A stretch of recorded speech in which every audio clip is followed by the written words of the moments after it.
situation de violence qui est sans précédent. Ce matin, j'ai revu les statistiques sur les meurtriers, les viols, les kidnappings, etc. C'est des chiffres qui sont les plus élevés de ce temps-là. Ça veut dire que ça frappe la population énormément fort. Donc la violence. On a les kidnappings, j'ai mentionné aussi la violence sexuelle. La violence sexuelle, les viols en groupe même, ça c'est une méthodologie qui est maintenant mise en systématisation. C'est quelque chose qui est utilisé systématiquement par les gangs armés. Et le viol, c'est plutôt les femmes évidemment qui sont impactées, mais aussi les filles. On sait aussi qu'il y a un impact sur les enfants en général. Donc, la violence sexuelle, qui a pris vraiment des niveaux sans précédent. Ça veut dire maintenant on veut utiliser vraiment comme une arme de guerre, comme quelque chose à punir la population. Installer peur, de limiter les mouvements. C'est vraiment un outil qui est utilisé au niveau systématique. Et ça, c'est quelque chose donc, qui nous concerne tous ici. Donc la violence sexuelle. On a la violence faite aux enfants. Ça veut dire pas toujours la violence physique, mais aussi le fait que les gangs armés, ils utilisent les enfants dans leurs opérations.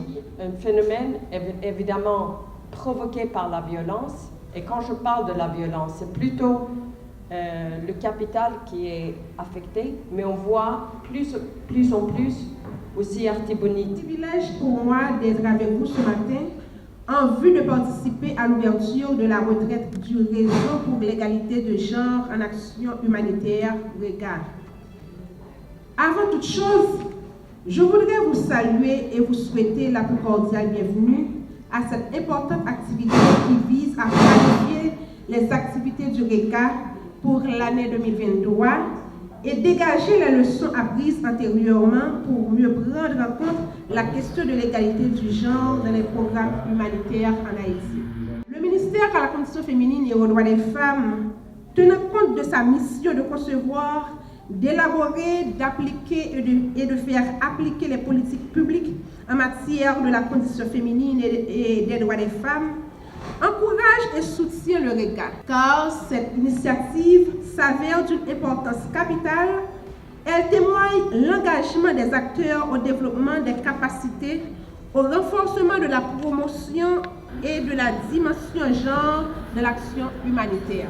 Ce mécanisme d'échange et de discussion vient corroborer le travail du ministère à la condition féminine qui consiste à œuvrer pour le respect des droits des femmes.